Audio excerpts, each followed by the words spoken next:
Karen's coming in about 5 minutes, and we're going to have sort of like a semi-lesson, but not really. But I'll be asking her questions anyway. The theme of tonight's stream is 20 years of my best Sicilian games, where I have the black pieces. I occasionally have white in the Sicilian, but over the last 30 years, I've probably played E4 like between 5 and 10% of the time. So I don't have a lot of Sicilian games. I have some, but usually I don't win with white because I don't know what I'm doing. And like that. Tomorrow, I'm on Chess TV. I'll be streaming 8 to 11. And I'll be on Chess TV from 9 to 11. And Karen is probably going to stream with Spencer tomorrow from 6 to 8. So for 5 hours, it'll be the Karen, Ben, and Spencer show on 2 different streams. I'm going to try to leave at 11 today since I want to go grocery shopping and it closes at midnight. Okay, but if I leave 5 or 10 minutes late, it should be okay. Should be. And so forth. A few of the Sicilian games that I like 2 of my 10 favorites, I've shown on the stream in the last 2 weeks, so I didn't include those. So I have 6 games to show you today, and I'll be asking Karen a lot of questions. So while she's answering the questions, I'll be reading the chat. Let's see. It's the cat. Hey, the cat. Hey, Mark. You had a winning game versus Christensen. That's correct. That was the 1994 U.S. Championship. Round 1. That was my first game ever in a U.S. Championship. I actually showed that on stream about a month ago. I don't know if I showed the whole game. I think I just showed the last 15 moves. But I might have shown the whole game. I don't know. Something. Yeah. All right. Let me refresh so I can see if there's 0 viewers yet. Now it says 28. Usually it starts off at 0, even after I've been streaming for a few minutes. Today's Monday, so if you look at the top of the stream where they have the leaders of the week and donating bits and donating subs and such, those are gone because Monday is when Twitch starts their week. So anybody who donates anything is at the top of the list. Rufus and Doofus is at the top of the donation of bits because he donated 1 bit. So he's number 1. He's the only one on either one. So that he did good. He knew what he was doing. Yeah, and so forth. 70 viewers. Yep, there's more viewers every few seconds. Yeah. Go Ben. Other guys are inferior. 2. All right, now the Cabbage God is the number 1 list on the... Yeah. Wow, 200. That's crazy. That's 100 times more than second place. All right, now Big Daddy's tied for first with the Cabbage God for second place. Man, you guys are killing it. Yeah, you're still up there. But, yeah, the 1 cent donor, he went away. That's too bad. All right, go McJurgle. Dinner was interesting. So between 2 p.m. and 4 p.m. in metro Atlanta, there was really bad storms. God damn. And it was pitch black outside. So the vegan place that I order from often, it closes at 3 p.m. and then it reopens at 5. So I ordered at 2:30 or 2:20. And then at 3:20, I got a message from Postmates saying, your order was canceled because we couldn't find a Postmate. Sorry. And then they gave me a $5 credit. So then at 5 o'clock, I ordered the same thing again. Just had to wait 2 hours to eat. And then they showed up 5:45 with my food, but it was $5 less. So same food. So my dinner was good, but I had to wait. So I skipped lunch, but I had dinner. So I had an early dinner instead of a late lunch. But it was good, yeah. So there you go.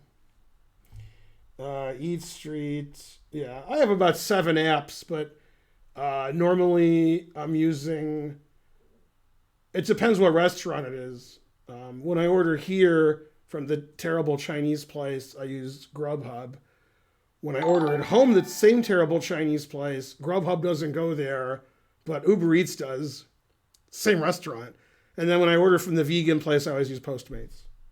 Trying to learn Gifted a Sub. Hooray!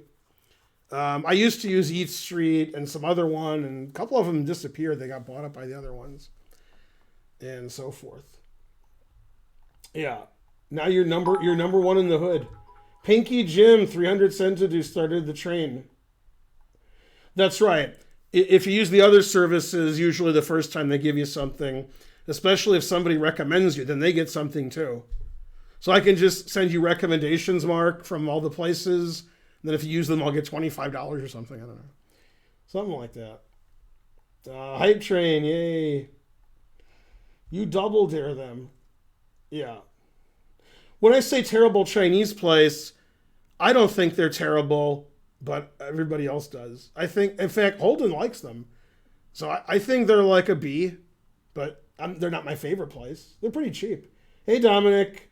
Dominic, what time is it? It's 5, carry the one. It's 2 a.m. That's pretty early for you. Dominic, there's a German guy that you've spoken to before who's about 2100 at chess. And he was on my stream last night, and I said, well, it's pretty late in Germany. It was like 4 a.m. And he said, no, I never go to bed before 5 a.m. It's ATC Faust. You talked to him on the stream once. He's a poker player also, but he's a casual player. Yeah. So you Germans, you never go to sleep. I like that. Yeah. No, I think it was just a different storm. I don't think it was the same as the real one. The real one's not here yet. It's probably, in southern Georgia or something on the coast. Let's see. This guy's doing something. That looks like the game that I lost when it was very suspicious. Although that's not the whole game. I don't think that's the whole game. Oh, it is. I played King G6 and my time ran out. Yeah. I tried to play King G6. Although I should have played A5, A4, A3, A2. That game was very suspicious. Yeah. So, yeah. That's my favorite. Oh, yeah, those are great. Are those new glasses? You haven't been to my stream in a year, I guess. Bambinelli's is closed. No.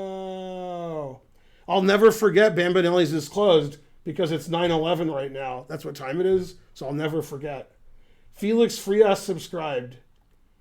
Well, if Bambinelli's is closed, I'm not going to have anything to drink. Yeah. Germans last slept June 6, 1944. God damn. Truth hurts. Yeah, that was not so good. I guess Karen's here if she knows Bambinelli's is closed because otherwise she wouldn't know. Yeah. All right, we have 1,840 subs. Jesus, we lose 100 subs a day?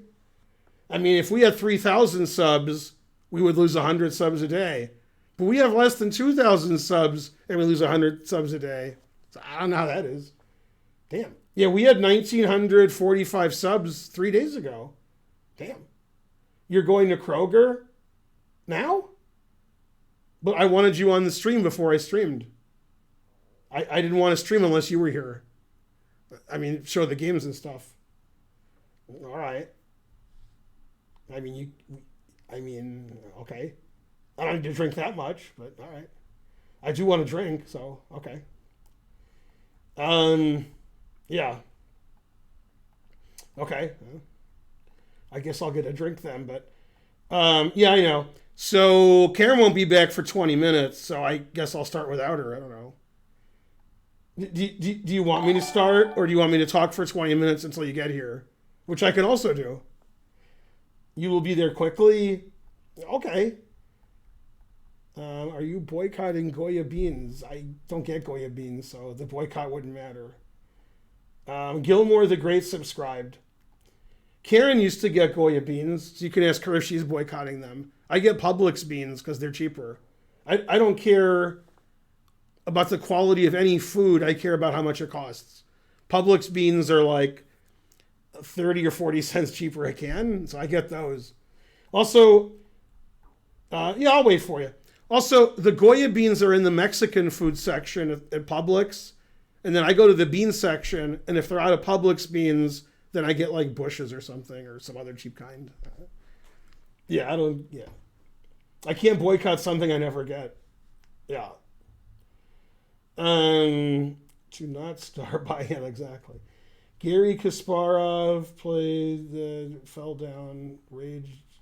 We're so outraged, it's 2 words. Come on, fix that. Pinky Jim gave 1,000 bits, getting us exactly to 100%. I mean, that guy knew what he was doing. Thanks, Pinky Jim. Thanks, Gilmore the Great, for the sub. She might be here in 15 minutes. I can easily kill 15 minutes. Let's see. Now I know where to stalk. Exactly. Yeah. Do I recommend the Sicilian for 1300s? You'd probably have to ask somebody like Pietro, because I'm not, it's weird. I like this show that Karen hates called Diners, Drive-Ins, and Dives. We've talked about this before. And his shows don't make any sense, I agree. And what I think, and I could be wrong about this, you guys can correct me, even though you guys have no idea. You probably have an opinion like I do. Some of the shows, he says, I'm here, and then I'm here, and then I'm here. Totally different parts of the country. And then on other shows, it's the same thing, but sometimes he's in the same cities. And so what I think is happening, 890 centidues. Thanks, Pinky Jim. So what I think is happening is when he's in Hawaii, for example, he goes to 10 restaurants and he doesn't say, I'm in Hawaii, let's look at 3 of the restaurants. I think he just makes 10 episodes.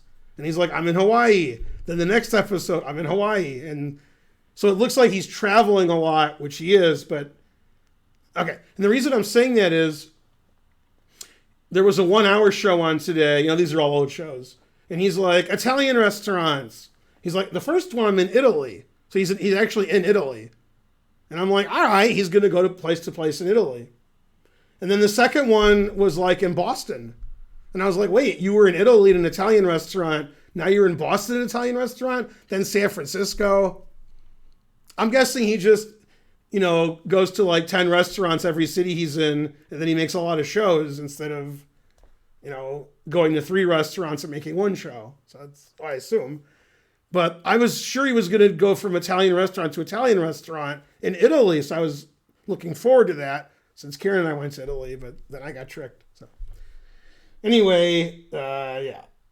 Now, sometimes it's vegan and he's confused, but then he likes it because it's on the show. So I guess if he didn't like it, it wouldn't be on the show. I don't know. Then he keeps claiming his sister's vegan, although I'm not sure his sister is alive. So I don't know, but she's vegan. So, no. That's right.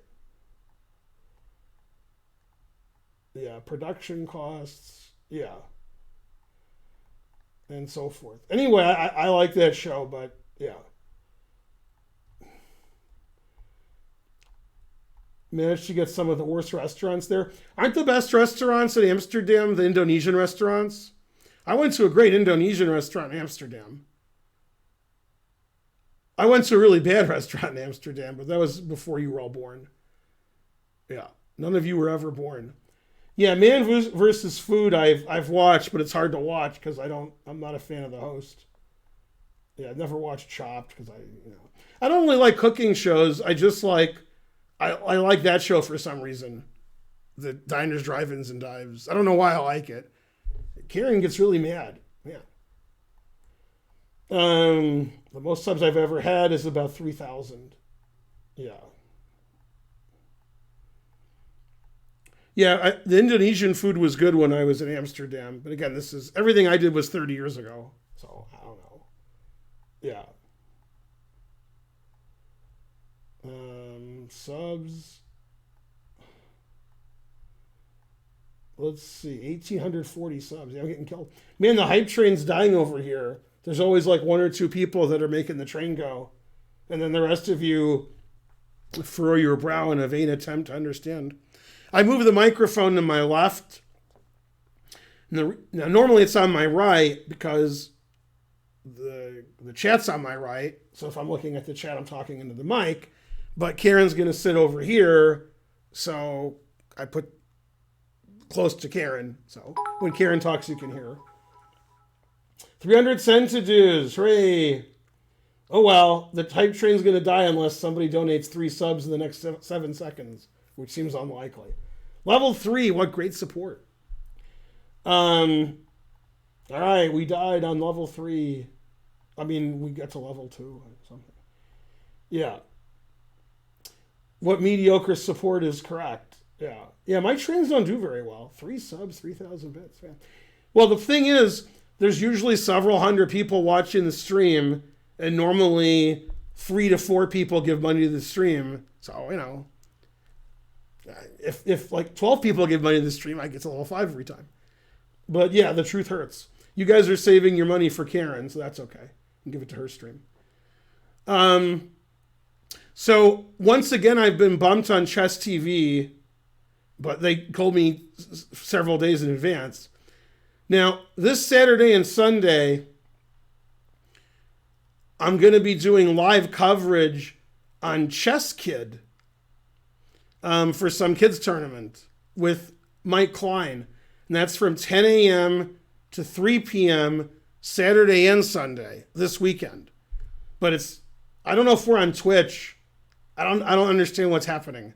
We might be on Twitch. I don't know. We might just be on Chess Kid. We might be on both. Maybe we're on Chess.com events. I don't know. If we're on Twitch, it's not my Twitch. It'll be the Chess.com or Chess.com events. Or I don't know if Chess Kid has a Twitch. Probably not, because Chess Kid's for kids. So they probably don't have a Twitch. But anyway, you can watch it live. I just don't know how. But it'll be Saturday and Sunday from 10 to 3 Eastern. And then I'm still streaming for several hours those days afterwards. So I'll be working, 10-hour days those days. Now, normally from 7 to 9 p.m. Saturday, I'm on Chess TV. However, I'm going to be on from 8 to 9 because they're doing something else from 7 to 8. So I'll be doing a 3-hour stream, which is my usual stream on Saturday, 6 to 9 p.m., but only 8 to 9 will I be on Chess TV. That hour, they're moving over to Thursdays. Thursdays, I stream 5 to 7 p.m., and they're putting me on for an hour, but I forgot which hour. I think it's 6 to 7, but I could be wrong. Anyway, so that's what's happening. So tomorrow I'm on Chess TV for 2 hours, Thursday for 1 hour, Saturday for 1 hour, and I'm doing 10 hours of coverage this weekend for some Chess Kid event that's for kids. But I don't know the name of the event, and I don't know where we're going to be. If we're going to be only on the Chess Kid thing, or if we're going to be on Twitch. I don't know. I'll find out from the people, and then I'll let you know so you can watch it if you want. You probably don't want to. I'll show those kids. And so forth, mainly and so forth. And then at some point in the next week or two, I'm going to be on a podcast with the Hip Hop Chess Federation guy. Karen's here and she went to Kroger? What? You went to Kroger and you're here? Yeah, I went to 2 places. I went to some place before Kroger. Nobody had any cold drinks. Yeah, that's cold. Well, I mean, for you. No, but yours is cold. Yeah. So I can put this in the fridge. Yeah. That's the best. Yeah, and then in an hour we'll, remember it. Okay. Yeah. Maybe separate them and lift. Yeah. See the lift part there. Went to 2 places. Did you get that at Kroger? Yeah. All right. The other place had cold. They had cold this kind of tea pure leaf, but they didn't have unsweetened. Right. 3 different. Well, we're in the South. Yeah. Yeah. No, but I was in Charlotte, North Carolina before you guys were born, and I stayed at the worst hotel in Charlotte, North Carolina. I guarantee it. And we went to a gas station. My roommate and I, we were teaching at a camp. And that's the worst gas station in the country. I guarantee it. And, oh my God, that was so weird that week. Anyway, then they I get unsweet tea. And at that point, I was living in Michigan. Yeah, I was living in Michigan. So this is like 12 years ago. And it said sweet. And I'm like, all right. Then it said extra sweet, which I don't think I'd heard of. And this isn't a joke. The next one said extra, extra sweet. And there was no unsweet tea. North Carolina, not South Carolina. I know that they're both east-west the same, but what? You hear me over there, Karen? No, it's back in the back. Yeah, I know, but I'm pretty loud. Well, I was in North Carolina, in Charlotte, and the gas station had sweet, extra sweet, and extra, extra sweet, but not unsweet. Yeah, that wasn't a joke. That's what happened. And I was like, extra, extra sweet? What is this? Yeah. I mean, I'm already sweet enough. Okay. I can't, man, Karen's getting here pretty fast. Go America, says Dominic. That's correct. Yeah. Go America. Yeah, that's what Dominic said. Mm-hmm. Yeah. It's not really America, it's the South. You know. It's like Bavaria in Germany. So now you understand. Okay, so let's have a look. Karen's ready. Okay, go ahead. She's not making herself pretty or nothing. Already pretty. Yeah, I'm gonna go to the restroom. Go. No, we're not good. What? There's a roach out here. Where? Is it a bad roach like on Family Guy? Did it like pull a knife on you? All right. No, we'll start when you're sitting here. If it's at 11, it's at 11. Yeah. I do. All right. Go big or go bigger. Can I play in the kids tournament? I don't know. Asking me. VJ Park, North Carolina. That's correct. Yeah. Well, you didn't go to the bathroom. No, I was just waiting. We'll go to the bathroom. Let me sit. What? No. We didn't let you sit. What am I supposed to do? All right, what's this here? Yeah. All right. So as you know, this is 20 years of my best Sicilian games. Mm-hmm. You want to move up a little? Yeah. Like that way. You're an hour from there. Okay. I'm fine. I don't have to be that close. All right. When I pulled the chair up, like when I started, it almost fell. I don't know what happened. I'm innocent. Okay, let's see. I'm bigger than you. Okay, good. All right. You put it in the fridge? Yes. That's right. You couldn't put it in the freezer because it's just all frost. Yeah, it Darn. needs to be defrosted. Okay, now this is the game with my accidental sacrifice against David Arganian, not to be confused with his dad, also David Arganian. This David Arganian is usually in the 2100s, occasionally in the 2200s, and his dad's about 1800. Okay. And this was played in 1993 at the was it the Michigan Open? Might have been the Michigan Open. Okay. Now, the reason I play the Sicilian is in the late 1980s, I saw a Stuart Rachel's game where he was black and a Sicilian. And I said, well, I want to do that. So I started playing the Sicilian. Kind of All right. You Right. look so short. Who? Me. Oh, you look short. Yeah. Well, you don't look like Nigel Short, so that's better. Okay. So this is the line that I play with black. Now, this position can be reached from two move orders, and you're going to understand why when I show you further games. Mm-hmm.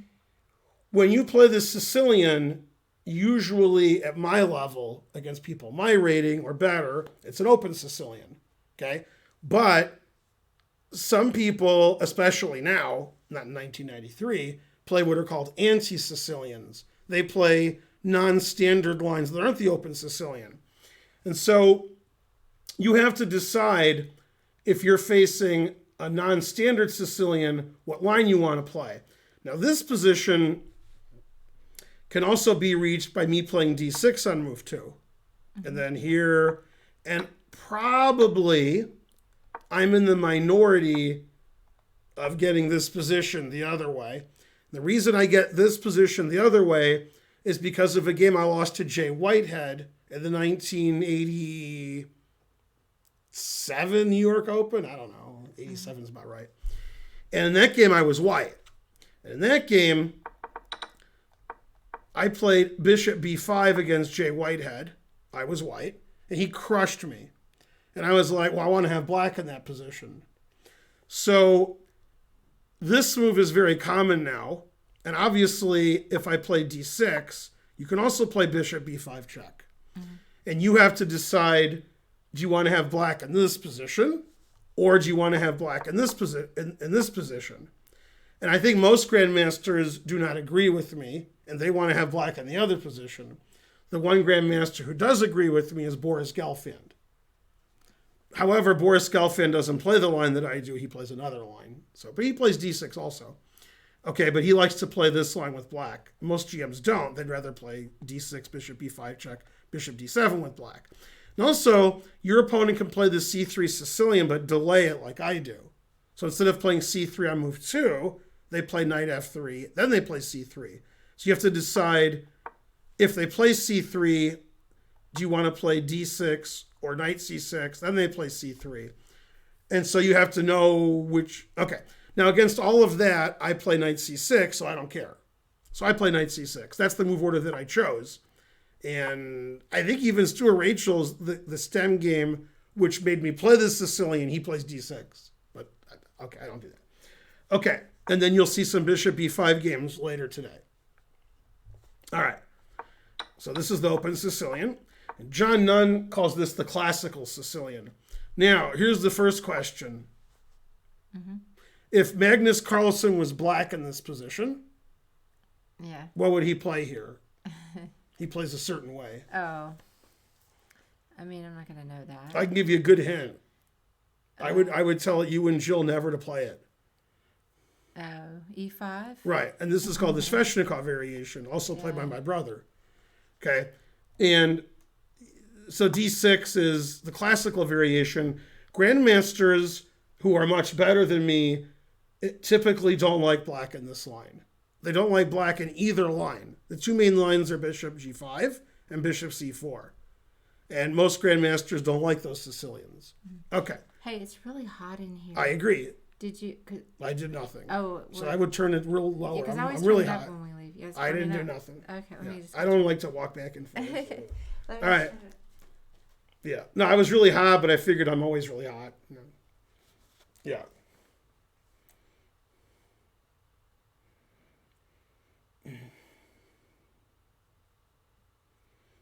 Yay, Pinky Jim. He gave a lot of sentences. Hello.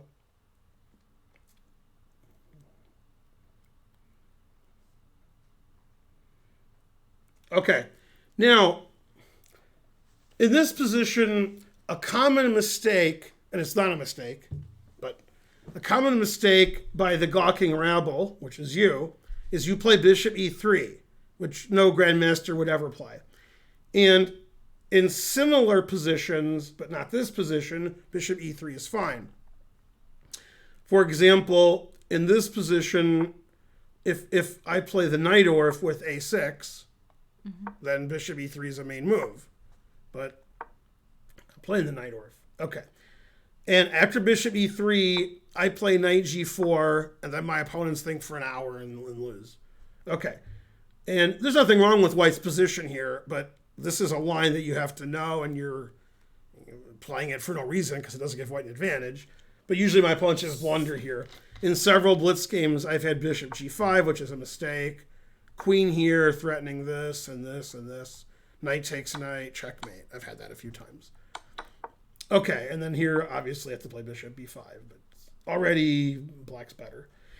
Okay, so in this position, grandmasters play Bishop G5, which is called the Rouser, or the Richter Rouser, or Bishop C4, which is called the Sozin, or Fischer Sozin. Okay, my opponent played Bishop G5, that's the Rouser. Now in this position, you can play A6 or Bishop E7, and I've played them both. I started out playing bishop e7, and now I play a6. Why did I change? I'm not really sure why I changed. Okay, so this is my bishop e7 days. This is the line that Stuart, that I, you know. Okay, castles. Now in this position, there's two main moves for white. There's knight b3 and there's f4. And you can play other moves too, but those are the most common. Now, the famous game, game 10, Nigel Short, Anatoly Karpov, won by Nigel. So he won the match, and then he got to play Kasparov as a consequence. It was the candidates' finals. He played knight b3. And the idea of knight b3 is it gets out of the way of the queen and rook. So white would like to take this knight, and if black recaptures with the bishop, the d6 pawn's not defended. And what Karpov did, instead of playing the main move queen b6, which is what I played, he played a6, which is the other move. And then after it takes, you have to take with the pawn. And Karpov did that because he was behind in the match, so he had to win. So he played some unclear, complicated line that's not really suited to Karpov, and he lost. Okay. So I play queen b6, and the idea of queen b6 is if you take my pawn, right? Now I take the pawn back. That's why I play queen b6. And if you save the pawn, which my opponent did with f3, never play f3. Now you play rook d8, and you save your pawn.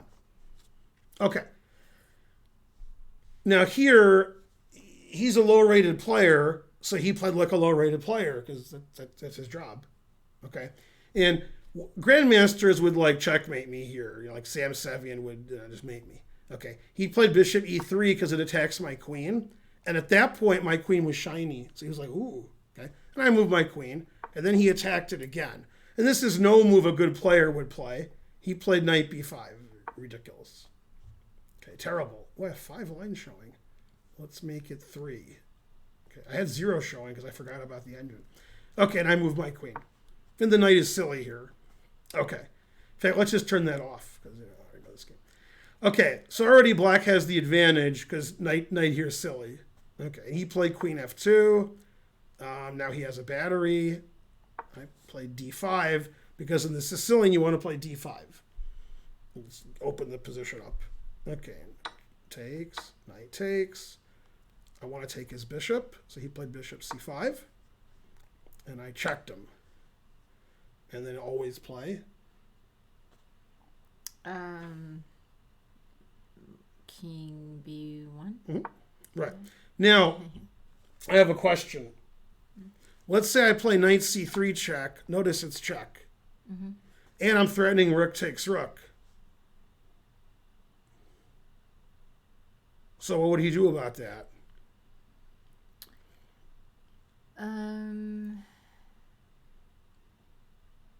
Well, that looks bad because if he goes, let's see,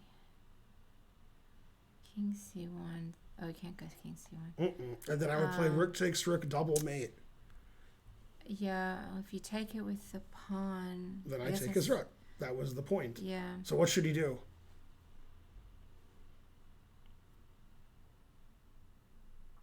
I'm supposed to read the chat while Karen's, King b1, good. Pizza review stream. It is a pizza review stream. All right, chat's as intelligent as it always is. Right. Oh, okay. You could take the knight with the knight. Right, that defends his rook. Yeah. Okay, so I played a6. So if he attacking his knight. So if he plays knight a3, then I do the thing I showed you. Knight c3, I do it even better. Right? So he's got 2 moves. He can play knight here, which he didn't do, or he could play c4 attacking my knight, which he did. And I took the knight, he took my knight, I took the pawn, and he took a pawn. And I like this for black because I opened up my rook without moving my rook. And I have an isolated pawn. So strategically, he would like to block my pawn and claim to be positionally better because my isolated pawn is isolated and blocked. I have 2 isolated pawns, and he doesn't. So I sacrificed my pawn with d4. Okay, clearance sacrifice, and I'm clearing this diagonal. So now I can play bishop e6 and, something. Okay, and he took the pawn, and I played bishop e6. Okay, so I'm down a pawn, but I got this action, and I got this. Okay, that's pretty good.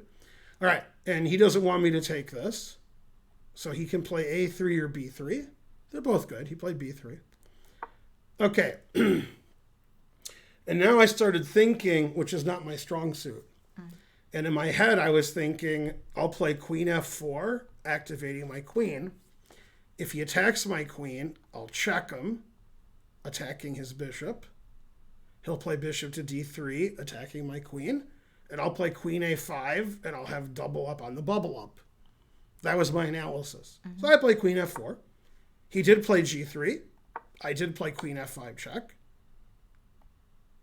So, okay, he has to play bishop d3. And then I remember I picked up my queen. I went to a5. My hand was still on my queen. And then I put it back on f5. And I realized queen a5 walks into a fork. So if I play queen a5 here, what fork does white have? Bishop b6. No, I'm sorry. This is the correct answer. Sorry about that. I've been saving that fork since 1993. That's right. So then I was like, well, I can't play queen here because he plays bishop b6. So I was like, where can my queen go? So I'm highlighting squares that it can't go, right? I mean, okay. So I basically can go here, and I was like, what? What kind of move is that? Or I can go here, and I didn't want to do that because he could play like bishop here, and lined up with his rook. All right, so I decided to go here. And he forked. And I moved my queen. And he took my rook. And I didn't take back. I took on b3. So I'm down a rook, but I got a nice attack. Okay? But I don't really have a big threat. It's just like scary looking. So he took my bishop on g5. And I played bishop takes a2 check. All right, so the first question is, how many legal moves does white have here? Okay. When I say the first, that means the first in this position. I already asked you All right, questions. how many legal moves? Let's see. Okay, so 1, 2,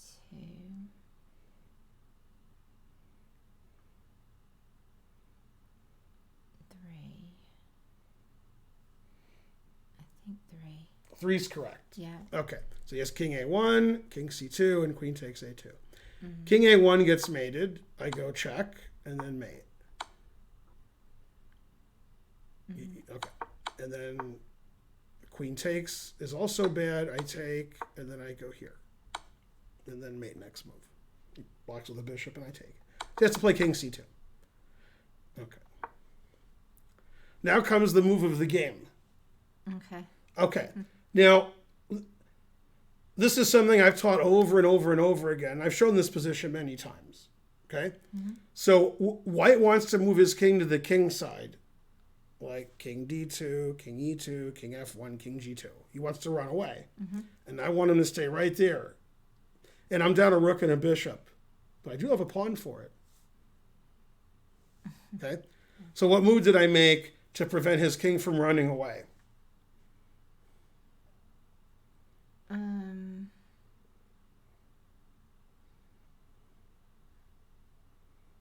Let's see. One of the rules I have for myself, which would be good for you guys. What's that? Queen b4? Right. They still can't hear you and you're right in front. Okay. Right. Queen b4 is correct. Yeah. One of the rules I have when I'm playing a Sicilian or any opening and we castle opposite sides, which happens a lot in the open Sicilian, is when we're both supposed to be attacking, I want to be the one attacking and not them. And even if it doesn't work, it'll work anyway. And obviously that's what's happening here. We have an opposite side castling. I'm attacking. They're not attacking, although I did give a rook and bishop away. Okay, now I'm threatening rook c8 check, which is pretty good. And bishop b3 looks pretty good too. Okay, and he played bishop e4, which is fine, and that way his king can, still run away. Mm-hmm. Okay. And bishop f5 is also a move to stop rook c8. Okay. So I play bishop b3 check. And now this is interesting. He can actually play king b1 here. Okay, and the idea is we could perpetual check draw. Okay, if he wants to draw. Mm-hmm. Obviously I don't because I'm 1,000 points high rated. If I play check, he blocks with the queen, and that's sort of the end of my attack. That's it. Okay, now a move I could play, confusing the audience, is bishop c2 check, double check. You know those checks that are like double checks? You see that's double check? Mm-hmm. So he takes with the king. I skewer, right? If he goes here, then I play this check, and it doesn't matter which way he blocks. Rook a1 is mate, because the piece on c2 can't move. It's pinned. Okay, so he has to play king d3, and then I take. He can't mate me because his rook is being blocked by his king, which is funny. Okay, and now this is a very interesting material situation. He has a rook and two bishops for a queen. I would take a rook and two bishops for a queen, but his king's a little iffy. And the engine says this is unclear. He could do this, it's unclear. Okay, but he didn't do that. He didn't play king b1. He played king d3. Let's see. What's happening? Where am I? What world am I in? Okay, bishop here. Okay, king d3. All right. Then I played bishop c4 check. And he can't play king here because, all right, and so forth. Papa John's. So he goes here. I skewer him again. He can't play king f4 because I take his queen, so he has to block with his rook. I check. He has one legal move. F4. Huh? Then I check. Now he has three legal moves. Bishop here, rook here, king here. King here gets mated. The engine announces mate here in like 6. Something like that. And if he plays bishop here or rook here, it's the same. It doesn't matter. He played one of them. Doesn't matter. I check. And he has to defend. He can't play king here because I take this to a check. So that just hangs a piece for nothing. So he played king f3. I check. He can't block with the bishop because, again, I take and his king. So he has to move his king. Then I trade queens. And I told you I had a pawn for that rook and bishop. Right? And so we got this position. Now, I won this ending rather easily because he made like 2 really bad moves the next 10 moves. Mm-hmm. And I saw the guy in Vegas many years later, right? And he said, man, I should have drawn this ending. And I said, no. He was mad that he didn't draw this ending as opposed to when he was up a rook and a bishop and now he's down a pawn. Wasn't mad about that. Okay. And I'll show you a couple of mistakes he made. So first, I don't want his king to walk in. Okay. So I play bishop b6 and f6, because now I control these squares and this square and this square, so his king can't come in. Okay. g4 is not a good move. g4, h4 aren't good moves. g5 is not a good move. Okay, then he made a horrible, horrible, horrible blunder in this position. This position's losing, but it takes a lot of technique. The reason it's losing, the main reason it's losing, is this is the correct colored h-pawn. So if somehow he wins my pawns for his bishop, this pawn still wins. That's the right pawn for me. Because, it's color the bishop. Now here he made a horrible, horrible, horrible, horrible blunder. I think, in his mind, I was going to try to queen my passed pawn, so I was going to move my king over here and, Papa John's. Right. Yes. Okay. Can you go back from it? What were we talking about with it's winning and that's the correct pawn? Right, that's the rook pawn. I don't know what you're talking about. This is and then it queens on the color of my bishop. So if he could win these 2 pawns and sack his bishop, I still win. If this is like on a dark square, then this pawn wouldn't win because his king, the bishop and wrong rook pawn doesn't beat a king. What? So this is a bishop, and this is the right colored rook pawn. The bishop controls the queening square.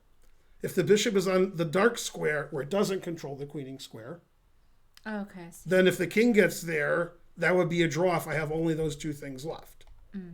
You're always thinking that in a bishop ending, does my rook pawn win? If it doesn't, and your opponent gives all his pieces and pawns away and leaves you with just this, you're not going to win. Here I am going to win because I got the right colored rook pawn. I see. Yeah, but you're always thinking that in the bishop ending because otherwise they're more drawn because your opponent can give a piece away. Okay. Now I think, as I said, my opponent thought I was going to, get my, so he checked me thinking I was going to go towards my pawn, but he's totally undefended over here. So that was like a crazy move because I'm just going to win his pawn. Mm-hmm. So that was crazy. And I win a pawn. Yeah, now with 2 extra pawns, I'm pretty good. Yeah. Well, I have 2 passed pawns. So. Yeah, and he resigned. And the engine will say I'm up a billion. Like more than a billion. 2 billion. I'm only up 2 pawns, but if you let it sit long enough, you'll be scared. See, look at look at those, look at that. Scary, right? Plus 70, mate in 41. See? Yeah, right. Yeah, because I got 2 pawns, 1 for each of you. What movie? Tombstone? Mm-hmm. Yeah. So that was a funny game because I sacked all my pieces to mate him, then I won a pawn on bishop ending. Now, if you watch the greatest player ever, Magnus Carlsen today.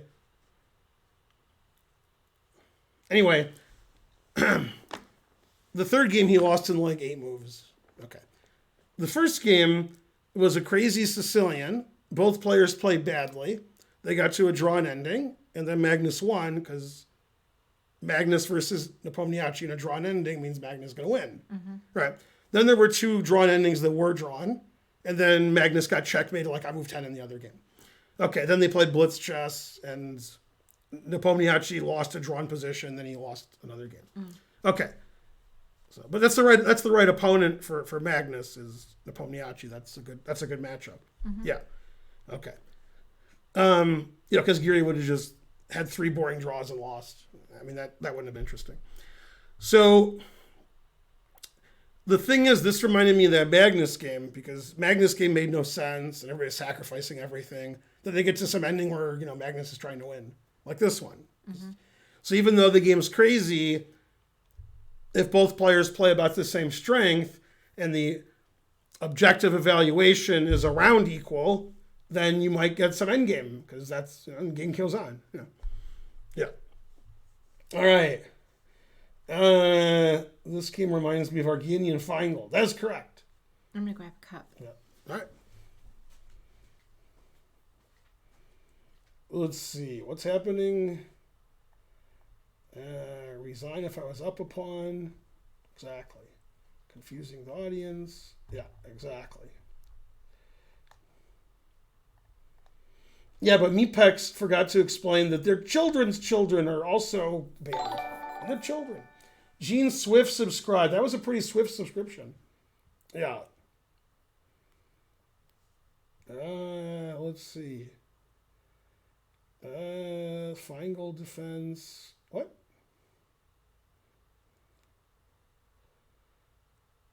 Okay, well, I'll explain that since Karen was also confused, so I'll explain it to both of you. Not sure why Karen was confused. Okay. And something Karen knows. So I don't know. All right. So in this position, somebody in the chat doesn't understand bishop and wrong color rook pawn. So you were questioning it too. So. Well, I had forgotten. Okay. So I want to queen my pawn because I want to queen my pawn. Now, when the pawn is on the side of the board, we call that a rook pawn because we speak English. You speak some other language, you call it, Piri Sefu, I don't know.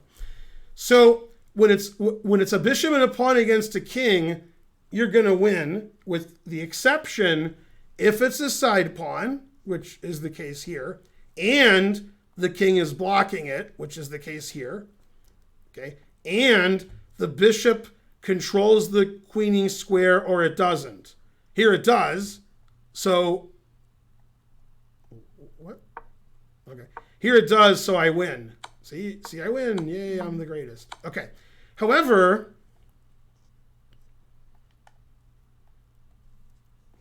if we just put this here, that was good humming, right? This is a draw. Yeah. I've So done that. that's called the wrong colored rook pawn because the pawn queens on one color, like let's say, for example, red, and the bishop is blue. So then it's the wrong color. See, if the bishop was red, right, now it's a win. It's not, it was a joke. But. So this position is a draw, and this position is a win, and this position is a draw, and so on. And that's because, white goes here.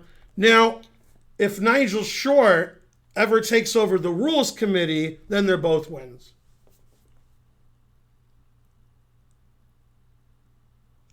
Did you want to explain that to them? No, I was reading the chat for a moment. Hey, Laszlo. You want to explain the Nigel Short to them? Wait, what'd you say? I wasn't listening. Okay, I said this is a draw, but this is a win. Unless Nigel Short takes over the rules committee, then they're both wins. Oh, because he believes that stalemate. Right. Nigel says if you stalemate your opponent, you should win. Yeah. So this position's a win for black. Right? I mean, here, and the black wins. No. It basically changes all of chess, Nigel's insanity. Okay. Right. That's correct. Right. Now, he doesn't believe draws are wins. He believes if you stalemate your opponent, you should win. Now, I have a question for Nigel, who's not here. Okay, here's my question. You ready for my question? Yeah. Black plays here. White plays here. Does white win? I don't know. Right. I mean, what would Nigel say? What do you think he would say? Nigel would say a king wins against the king and pawn? Yeah. He would? I don't know what he would say. Exactly. Yeah. All right. I'm going to speak for... He would say yes. I mean, you can't legally win with just a king. It's not allowed. You have to change that rule too. Be a lot of rule changing. Yeah. Mm-hmm. All right. It's not even that it's stupid. You could actually try to force this. I mean, so, there could be, so forth. Okay. Okay. Do you live in a world where you want white to play here and win? Is that the world you want to live in? I'd rather have COVID, everybody in the world has COVID, than that happen, right? Then he has to take, there's no other legal move, and then everything wins for white. It's everything, it's a win, right? Yeah. So that position's winning for white. White goes here and wins. So now if you have this position, let's see, this is interesting. This position's winning for white. It's a forced win. If black goes here, this wins. Mm-hmm. So, okay. So, I mean, I've never been so mad. Yeah, that's right. I'm proving that I'm less crazy than somebody else. Yeah. Right, yeah. Makes sense to you, exactly. Yeah, frankly, ballpark frankly, delicious. Yeah. All right. So now we'll get to game 2. Killed some time, had some fun. So I like this game a lot, and I like it more because of something that happened. I was giving a lesson to one of Michigan's lunatics, okay? And, man, that guy told me a funny story, which I probably can tell on this stream. Let's see, should I tell this? Let me think about it. Yeah, I think I can tell it. I think so. So the person in question, he's an adult. He's in his 50s. Mm-hmm. He's from the Flint area, like that area, Flint, where there's no water. Mm-hmm. And he was in a nightclub bar in the Detroit area, and he picked up a woman, and they went back to his place, which is that's a drive. It's like an hour. Mm-hmm. Anyway, when he woke up in the morning, she was gone and his car was gone. And then he found his car like a week later somewhere. They found it. Okay. Anyway, that guy in particular, I mean, he told me the story. That guy, I was giving him chess lessons, and I showed him this. And I set up a position from the game. And he's looking at it. It's really hard. We'll get to it. And he goes, oh, after like 3 minutes. Oh, I was watching this game live. I was staying there watching you. And me and my friend were like, man, Ben's going to lose. And then you played that move and we were like, wow. So it was this one. That's how he solved it. He remembered his life. Oh. Otherwise, he's like, wow, then you played that. Wow. And I'm like, all right. I guess you know the answer. Okay. So I'm black. It's a Sicilian. And we get the same thing, the same deviled egg. Okay. And he played bishop c4. Now, if you remember from 20 minutes ago, what was the name of that variation? The other one was the Richter Rouser.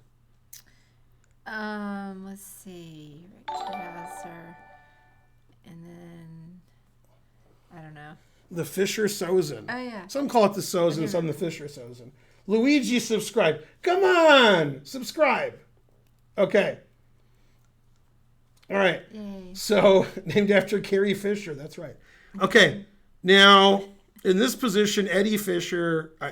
So, I usually play e6 now, and probably will have a game in the lesson where I play e6, probably. But queen b6 is the other move, which I also play. And at this time, that's like the only move I played. Nicholas subscribed to tier 3. Wow, now we can get some iced tea. Now You're in the tier 3 club. yeah, that's good. There's only a few of us. Yeah, Nicola, you get 2 extra emotes. Thank Okay. you, Nicola. Now I'm going to add some more emotes, too. Nicola, you're the best. It's something. All right. Yay, 1,000 centitudes. Yay. What people in the chat don't know, and they'll never know, is that tier 3 costs a lot more than those 1,000 centitudes. Yeah. It does. The tier 3 is like 2,500 centitudes. God Yeah, damn. thank you, Nicola. Shane Kane subscribed. Good, good. Go, Nicola. Go, Papa John's. All right.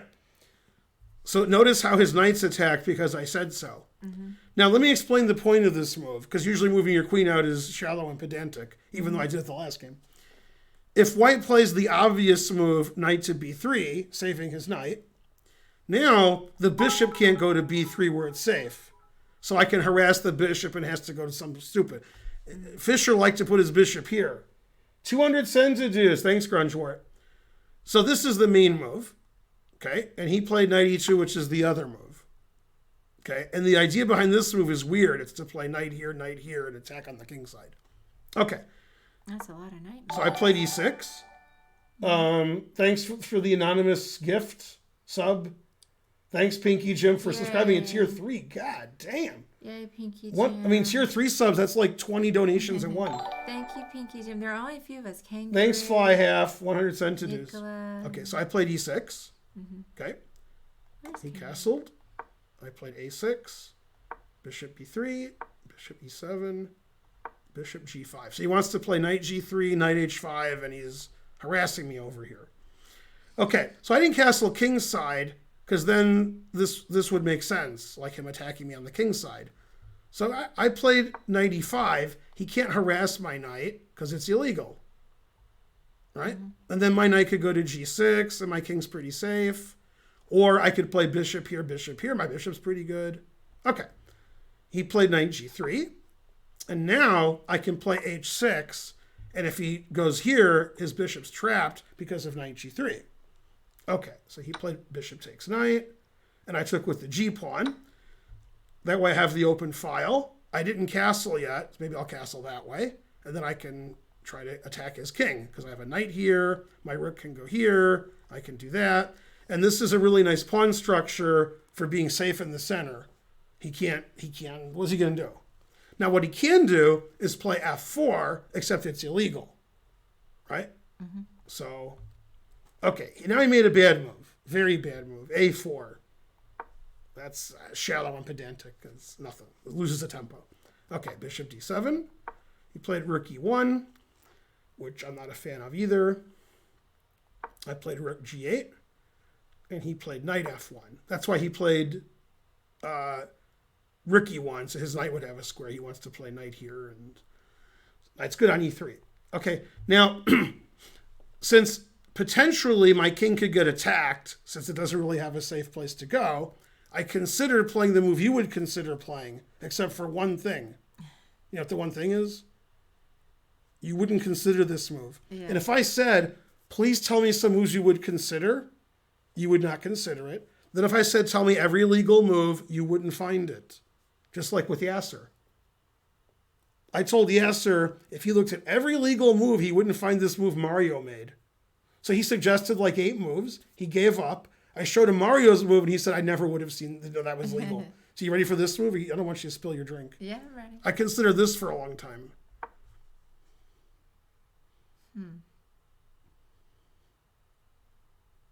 right. Did I do it? No. Well, I mean, I'm not sure what the point of. Well, I want to trade queens. Yeah. Right. So if he takes my queen, then I go check. For And then I take the queen. And then look, that's pretty good, right? Look at that knight. Mm-hmm. What does he do here? Nothing, that's what. This is good for black. But I thought he wouldn't take my queen. He might go here. And I was like, why'd I go here? All right. So anyway, I played rook c8. I decided to leave my king in the center. And let's take the open files, right? Mm-hmm. Okay. And my opponent played knight e3. And I played queen b4. Because now his pawn's not defended by his rook. So I want to play like rook takes knight, pawn takes, and take this e-pawn. Good exchange sack. Okay. And he played f4, which finally he can do. And I'm like, all right, I'm threatening his pawn. He can't play g3 and protect his pawn because g3 does not protect his pawn. I take it. This is pinned. See my rook in his king. Okay. So he played f5, and I went back. And then we drew. He played f4. I went back, f5 back, f4. It was a draw. Right? Okay. Then he took on e6, and I took back. And the point of him playing f4, f5, fe was to get rid of this pawn. See how that pawn's not there? So he played queen h5 check. And I saw I was in check, so I moved out of check. So this is a very dynamic position. I have the 2 bishops. I have the best knight in the history of chess, and it can't be attacked. Mm-hmm. I have a rook on an open line. I have another rook on an open line. But this pawn's sort of weak, and my king's on d8. What are you going to do? Okay. Now, he made a move I didn't see when I was doing all this knight moves, Bob Seger style. He played queen h3. And that pawn was very well protected when I had these double pawns, and now it's not. Okay, you see his queen's on it and his bishop's on it. Mm-hmm. And if he takes that, that sort of ruins my pawn structure. And it gets rid of my 2 bishops, and my king gets mated. And that pawn's indefensible. I can't like make a move and defend my pawn. So it looks bad for me, right? Mm-hmm. Okay, now if you remember the last game, the one with Arganian, in the opening, right when the opening ended, I said, now I played this move all the Sicilian players want to make. This is a very double-edged decision with my king on d8. I played d5. That stops. I stopped it. Mm-hmm. And you're like, d5, but your king's on d8, right? Well, I open up my bishop. You agree. I threaten d4, forking his knights. Mm-hmm. And if he takes my pawn and I take back, I'm on his queen. And also d4, forking his knights. So d5 is very dynamic, complicated. Okay. He put it in h, king h1, getting off of this and getting off of this. King's much better on h1. I played d4, the aforementioned d4. Mm-hmm. And he's like, yeah, you're going to take my knight and open the d file. Ooh, I'm scared. And then I got the director, and the director said, no, what he said was right. Ooh, I'm scared. So he just took on e6. Okay, now, there's 2 reasons why I play the Sicilian that aren't like chess related, like good chess moves. One is, when I play in USCF rated tournaments in the US, I'm almost always paired down. You agree? My opponent's lower rated than me. Yeah. Like every game I've ever played in Georgia, except against Komsky. And I've played hundreds of games. Mm-hmm. Okay. And this is in Michigan. So I think I got paired up in Michigan in the last 25 years like once. And I was playing Regilio Antonio, the Philippine Grandmaster, and I beat him. Mm-hmm. So, all right, we've drawn too, but he has friends in Michigan, so he's in Michigan sometimes. So when you're paired down a lot, you have to win. You can't be drawn all your games. How am I my ring will go down? And also the Sicilian's very complicated. So it's confusing to the audience. This is why, in my opinion, Carlsen shouldn't be playing the Najdorf against the Pomniachi. Carlsen should be playing, the Berlin, and then he beats Nepo because he's better than him. Not, I beat Carlsen here. Carlsen can't play this position. Carlsen start crying. Okay, so every piece on the board is hanging, right? Like this rook is almost hanging. The bishop is attacked. This is attacked. This is attacked. And the engine's like, I don't know, leave me alone, right? I mean, I could take this. I could take this. I could take this. I could take this. But you know what I did do? Is I took on b2. And the reason is, I'd like to play rook takes. I'd like to, because then his knight's pinned to his queen and it's attacked. So I'm just taking all of his pieces. Okay. And now he can't take my rook because it's pinned. Okay. Now, this is a slow game like game 90, game 120, 40, whatever. It's some slow game. And we're in time trouble because it's a tough position.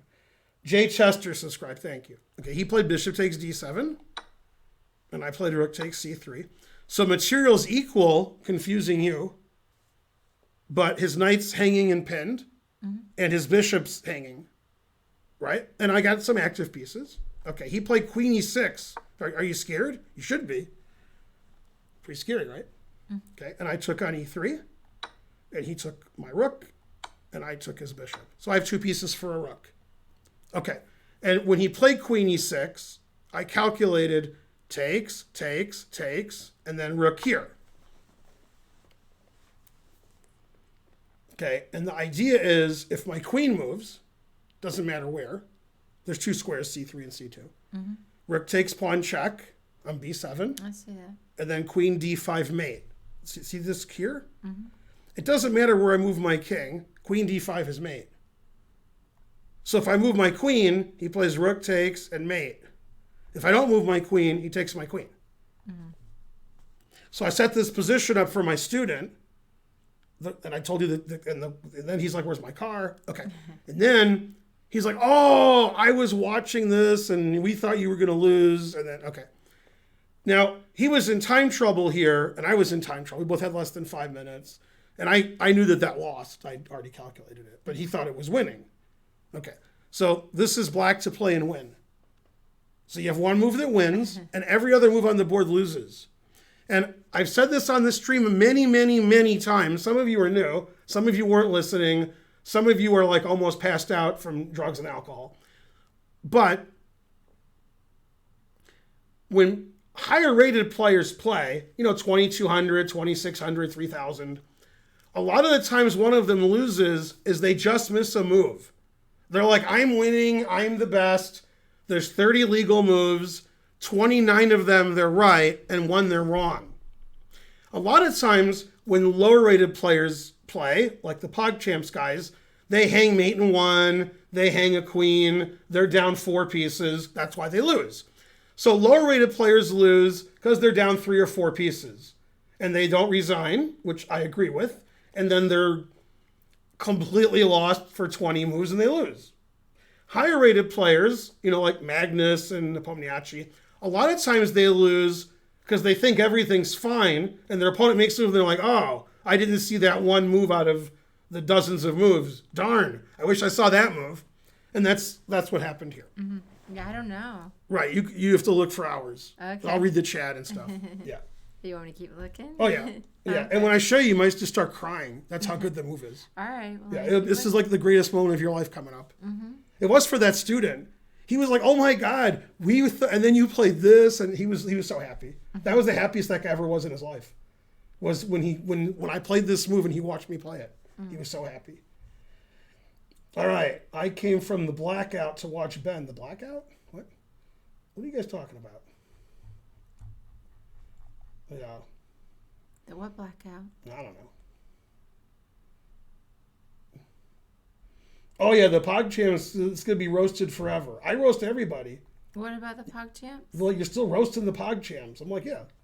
I didn't even hear you roast the PogChamps. That's right. It was so seamless, she didn't even notice. No, I said like Grandmasters missed 1 move and the PogChamps guys are down like 4 pieces. You didn't hear that because it was right in there. Right. Here's what's funny about the PogChamps. Well, I mean, it's true. No, let me tell you what's funny about the PogChamps. Yeah. The most famous game in the PogChamps, the most famous game. You all know it. It's the game where the guy hung mate and won on move 6. You're like, oh my God, that was the... I don't even know about it. Who is that? It was Moist Critical for sure. He won against... I thought XQC. Oh, maybe you're right. Wait a minute. I thought it was... No, I thought it was... Wait, who did it? I don't know. I thought Moist Critical won, and he was... Anyway, there was the I think it was Moist Critical by now. Penguin. The commentators were Botez and Hikaru. And when the one guy hung the mate and won, they were like, wait, what? And then the guy mated him, and then the one guy who won is still happy about it. Like a month later, he's still doing Is cartwheels. he the one that was yelling, oh, my throbbing blanket? Probably. And I was... Yeah, it's Moist Critical BQVC. Yeah, Yeah. I don't like his personality. That was so dumb. What? I don't like Wait, who don't you like? I don't like Moist Critical's personality. Yeah, actually, he tweeted something today that was crazy. I mean, I don't... No, he tweeted something and I was like shocked. Oh, my throbbing... No, not that. Yeah, I know, but he tweeted something and I was like, wow. You know... It was like off-brand. Didn't like him saying Yeah, he that. tweeted something funny today. Yeah. I think he's a douchebag. Yeah. No, he tweeted something funny today. But that's just me. No, but today he tweeted something and I was like, wow, he might get in trouble for tweeting that. But Yeah. I guess those guys can't get in trouble. Yeah, that's what he said. Yeah, no, but there's some other... Toad ain't new. All right, so now watch. Wait, let me try. Now in this position, I moved my king into check, and my opponent died of a heart attack. Yeah, I don't know this one. I'm not going to be able to figure it out. right. Because I can't get That's past correct. losing the queen. Right now, I guess you have to take the the rook. no, then you're down a queen. The important thing is, you ready? Yeah. Back rank checkmate. You see how that king's stuck in the corner?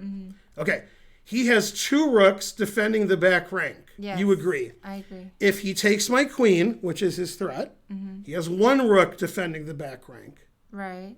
So if I could take that rook after he takes my queen, then I'm winning. So what move can I make where I can attack this rook with a sideways piece? Obviously, this is the only piece left. There's bishop and knight. Don't move like that. So how do I attack this rook with this rook? Oh, I guess, rook a3. Right. Oh. And now if you take my queen, I play rook takes rook mate. Oh. But I wasn't gonna find that but your rook's trapped. one. There's rook on a1. I'm attacking it. You can't move it. What you're saying right now? Yeah, I'm Yeah. attacking his rook, and it's Yes. trapped. He didn't see rook a3. Right. So rook here's a blunder. Now he's losing here, but he's like barely losing. But now it's like plus like 400 because now I'm going to take that. Yeah. So they thought I was going to lose, and then when I played rook a3, they were like, "Wow, what's going on?" That's a and good I saw that a few moves ago. I saw it before even I told you I saw it. Right. And then he gave me a spite check, but I saw I was in check. They gave me another spite check, and then he's like, "All right, no more spite checks," so he resigned. Yeah. And then if you look at the thing, it's plus a trillion. Right? Yeah. Now, if you go back here, watch. This is the important part. Right. Now, pay attention. I'm paying attention. Rook a3, I'm really, really, really, really, really winning. But if I don't play rook a3, then I'm really, really, really losing. So he thought he was winning because he didn't see rook a3. What an insult. Aw. Well, something. That was a great move. Right. Yeah, oh man, the guy I was giving the lesson to with the woman who stole his car, he was like, wow, when you played that was that was against some of his life. Like he just thought I was going to lose. Yeah. Now, that was a funny tournament. Nobody ever goes to Michigan to play chess. So when I lived in Michigan, if I went to a tournament, I was the favorite. It wasn't like, oh no, this out-of-state grandmaster's coming. That didn't happen. That might happen here. It might happen anywhere. It didn't happen in Michigan. So this tournament, this one, Yeah. first prize was $2,000 guaranteed, which to me was a lot of money then. Now it's in the garbage over there. And That's not true. and Hang on. Yeah. I gotta look at that tweet. yeah, now Nicola's like 2,000. Okay. And then somebody showed up from out of state, somebody they've never heard of except for my brother, Boris Men. And Boris Men and I were the same rating. Like he was from Ohio. So we played each other and drew. and we won our other 5 games, and we both got 1,500. So that was when I say we drew, we played like 10 moves. Cool. Although I did decline a draw, then I offered a draw. Hey, I gotta look up that tweet before you start another. Yeah, he sent a weird tweet So recently. I have some Pog participants, PogChamp participants Let me see. that I like. Is Foosley gonna? Yeah, this do is it. That's it. That's it. Let me see. No, don't read it out loud because we'll get in trouble. I'm not gonna read that. Let's see the facial expression here. Don't read it. I mean, What's that? I don't know. It's kind of that is kind of funny. But what is that? that actually is kind of funny. But why do you tweet that? I don't. Right, what? That's the guy who says I'm the worst? Well, I mean, what? All right. I can make a video about that tweet. And show Hikaru getting mad or something. All right, maybe he's not such a douchebag. But you like that tweet? All right. All right. Yeah. I like Foosley. I hope she does it. Go Foosley. You need to do better this time. Yeah, exactly. No. Oh, you love my stream even though you're in Argentina? That's good. Yeah. Yeah, Freud would have a field day, me pay. That's right. Exactly. The kids. Shirov not allowed to play Gary Kasparov. Yeah, Foosley's so cute. I love her personality. I can't abide by whatever Choco Bars. What's her name? I can't take that voice. Hikaru loves me. What do you mean? But she's cute.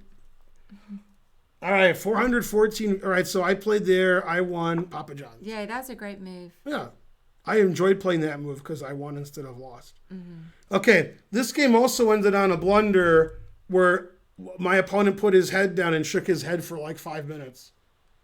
Yeah, and we had the exact same rating, which is pretty funny. Okay. Andres Rodriguez Vida. Come on. Yeah. From your favorite country, I'll give you 10 guesses. Let's see. 10 guesses. Argentina. No. 10 guesses. Colombia. No. Man, you're doing good. You are. Let's see. Uruguay. Yep. You got in the third guess. That's pretty good.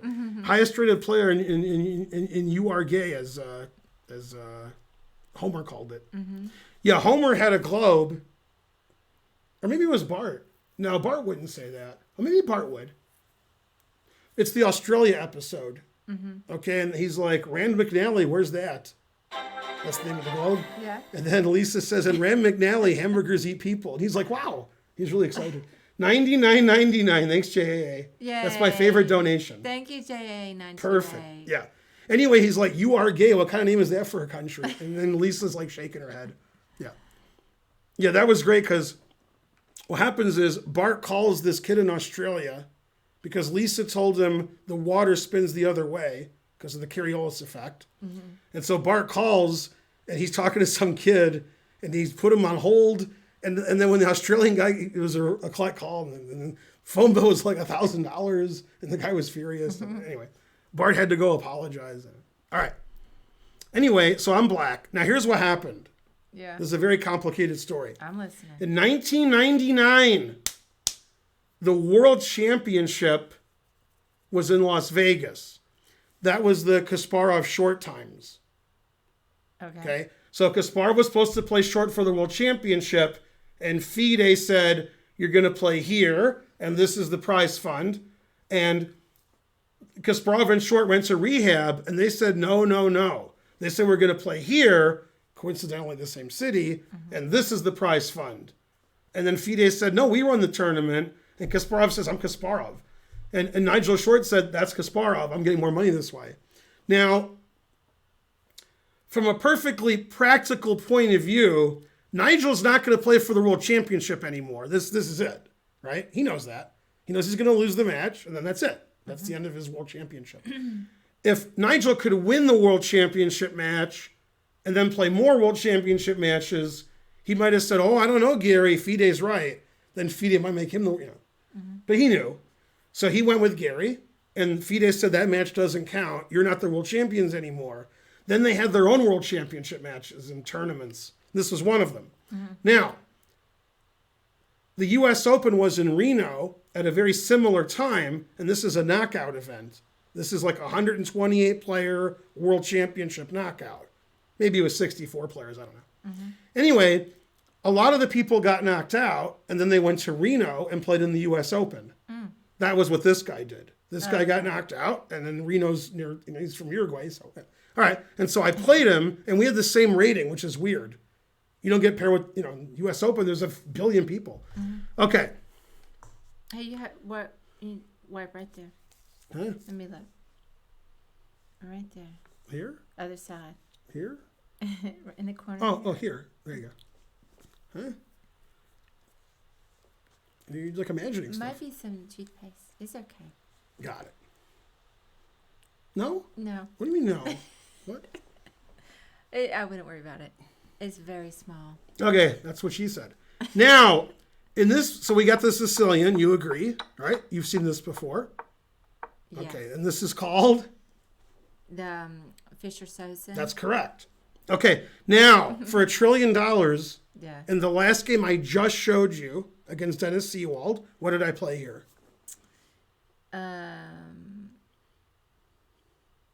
Let's see. Queen B6? That's correct. Yeah. Yes, we're rich. We can go to Kroger. Okay.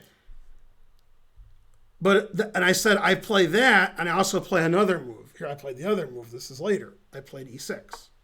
Okay. And we played the main line of your favorite opening, the Velimirovich attack. Of course. Right. Now, the game that I lost yesterday, the guy played Queen D2, which doesn't make any sense. Then Knight G4, Knight takes Bishop. Okay. So the Queen E2 stops Knight G4. Okay. Now, it was this year. No, it was 1995? I think it was 95, but I could be wrong. I'm close. 1995, I had a book on this opening that was in descriptive from 19 Dickety, a Dave Vest special. Dave Vest would have been like, this book's too new. It was from like 1974. Okay, and it was hardcover, and it was called like the Sozin, and it was like Pawn to King 4. Okay, so I took it on the plane when I went to a tournament in LA. Okay, so I opened the book up. That's how I read the book. And it was like the middle of the book, and I saw a diagram. And I thought the diagram was like a misprinted diagram. I said, oh, that diagram's wrong. Yeah. But then it turned out the position that I thought was wrong, that's the move that Black just made. And I was like, what? It's the Belyavsky variation. The main move is Queen C7, which I'm sure you know. And I played Queen E8, which in the book said Queen to King 1. I just thought they put the queen on the wrong square in the diagram because, diagrams are always wrong. Now, Black wants to play B5 and Sicilian it up, but you can't do that because your knight's hanging. So Queen C7 is the main move. Okay. Queen E8 also defends the knight. You agree? And now, when they start mating me in St. Louis, my queen is here, which is good for defense. Right? Imagine he plays H5, G6. I can take and take with the queen. And there are positions where the queen's here and the white pawn is here, and you play F5 attacking the queen, and they can't take on passant because their queen's hanging. So this is Belyavsky's idea from 1973. Okay? Now I'm playing it 1999, so he never knew this idea because he wasn't born yet. I showed him. Okay. And I played Queen E8 several times, and I usually win. I lost to Sam Sevian, but I beat everybody else. Is it common in the Sicilian for white to castle queenside? In the open Sicilian, yeah. Then everybody mates everybody. Okay. Like in Nepomniachtchi's game with Carlsen today. Yeah. There were two of those, and one of them, Carlsen resigned on move 6, and the other one, he won in 90 moves at an endgame. Okay. So my opponent played the main line, Rook G1, Knight D7, because when the pawn comes here, you don't want your knight there. You want to take that bishop. Okay, this is all just theory. Okay. King B1, always play King B1. Probably C takes is best, but nobody ever plays it because it looks weird. Okay, he took with A pawn, which is, I think, is the worst of the three ways. Okay, B5, and he played F4. And usually they don't play F4. Usually they play G5, Queen H5, Rook G3, Rook H3, Papa John's. That's the usual way they play. He played F4, okay. Bishop D7, and he played G5.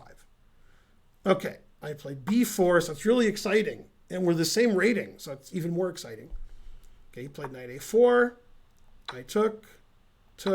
Now, I'll tell you something funny. The reason I didn't take this pawn, now I'm up a pawn, you agree, is I was afraid of this.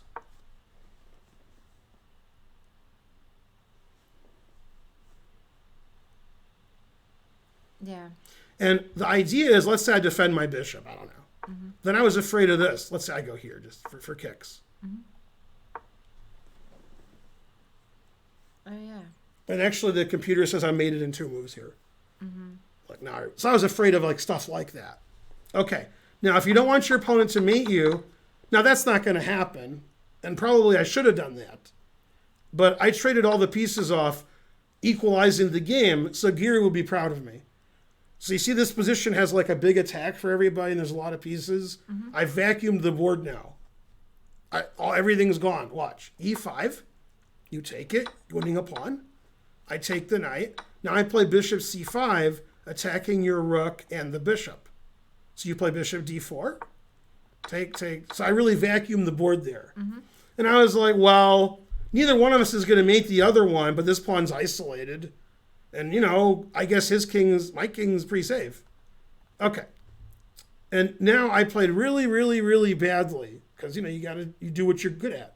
Okay. So he played e5. He wants to play e6. And I did this and said, whatever. And I was like, I don't care about e6. And then I could take it, but I was like, I don't care about that. And then he played e7. And when he played e7, I was like, what a dummy. I'm just going to win that pawn. And the more I thought about it, I was like, I'm not going to win that pawn, and now I'm just lost. Let him put a pawn on the 7th. It just sits there forever, and I'm losing. And the engine agrees. He's up 3. Now, why didn't you take the pawn I thought that pawn was weak, and I would just go win it. later? Yeah. Okay. And I didn't want to take because he'll take with the queen, and you know, king's open.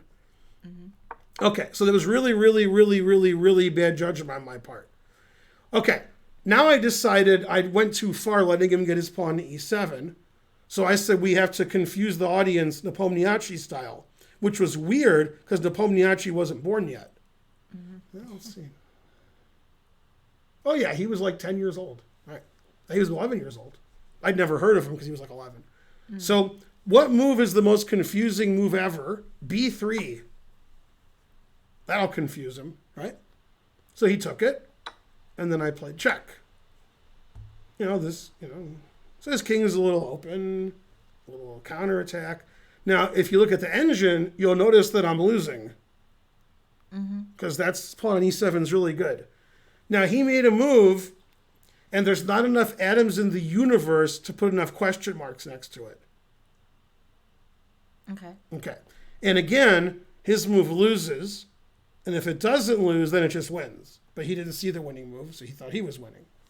Okay, he played queen e4. Okay, and then I have to get rid of that because you'll see the answer.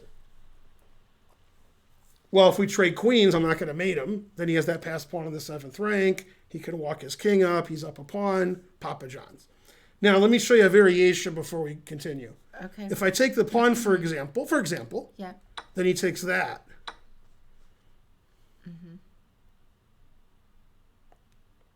That's not good for me. Right. All right. I can see that. And if I trade queens, I'm down a pawn. His pawn's on the 7th. His king's not exposed. It's an endgame. Okay? So that's why he played queen e4. Okay. Then I moved, and he basically started crying at the board. He put his head down, and it was like the worst moment of his life. A lot of people, when they meet me, they say it's the worst moment. Let's see. What happens if you rook takes c7? Then your opponent puts their head down and cries a lot. Yeah. Right. Because their queens can't take it. Right. And then you get to take with check. Right. Yeah. Right. Well, he resigned. He didn't see rook takes. I mean, yeah. Now I'm plus a trillion. Right. Yeah, when I play rook takes e7, he was so distraught. I almost resigned right there. No. Yeah. He flew all the way to Reno from Uruguay so he could hang all his pieces in one move from winning position. If he doesn't play queen e4 and he plays like king a2, the engine says like he's +3 because that's a monster. Yeah. Hey, Pam. Thank you. Yay, it's Pam. I need to get a haircut, but I'm scared to go in. Yeah, I agree. Yeah. How many atoms in the universe? About 10 to the 80. About 10 to the 80. All right. So he resigned like a grandmaster. Yeah. Yeah. He still has more names than I do. What are people saying? Papa John's. Now, you guys have watched my streams before. Most of you have. And occasionally on my stream, I sack a queen because it's funny. Here I sacked a queen, but it wasn't funny. Okay? This is against Arthur Bisguyer. And there was a book about him, and this sounds like a joke, but it's not, called The Art of Bisguyer. Okay. It's not a joke. That's the name of the book. Yeah. I played Bisguyer before all of you were born. I beat him in 1985. He was one of the first GMs I beat. He might have been the first. I beat him and Quinteros like a month apart. I don't know which one was first. Probably Quinteros was in March, but maybe Bisguyer was in February. I don't know. Bisguyer offered me a draw, and I declined, even though he was much higher rated than me. And when I won, he congratulated me on declining and stuff, and whatever, playing for a win and all that. Yeah. I get Bisguyer mixed up. Did he did he coach Stuart Rachel's? No. No, that was a different guy. That was Boris Kogan. Oh, okay. Yeah. Boris Kogan never became a grandmaster. Yeah, I know. Yeah. Troy Haskin, 200 centidues. Okay, so we played the Sicilian, and I gave you that long spiel about the difference between knight c6 and d6, which is you can play bishop b5, and it's different. Okay, so I played e6. That's what I play. Which other super GM plays e6 that I mentioned earlier? And if you don't tell me, I'm going to show you my game with him. Which other? If, Gelfand? Gelfand, right. Most super GMs play g6. Now also Radjabov plays e6. Now I need that drink now. Should I get it or rock paper scissors? I can get it, but it may not be cold yet. It's been an hour and a half. I can get it. Yeah. We can try it If out. it's not cold, I'll still drink chilly. it. It's not. Yeah. Horrible. Yeah, because I'm getting, I got that stuff, All right, she's gone. Now we can talk about her. Let's see. Not legal. Gelfand. Papa John's. E4, E5. E4, E5. Boo, boo. And so forth.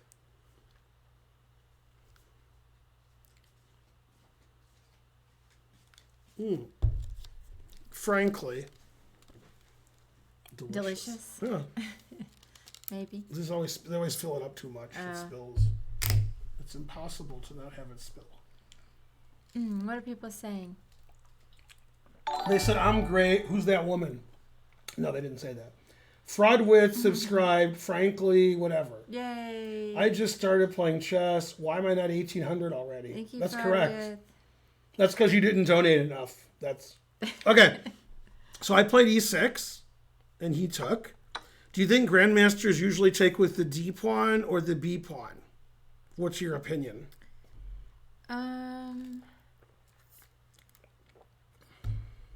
Probably the B pawn. That is correct. So the bishop can get out. Yeah, that's one reason. One reason is to build a big center. Oh, okay. Okay.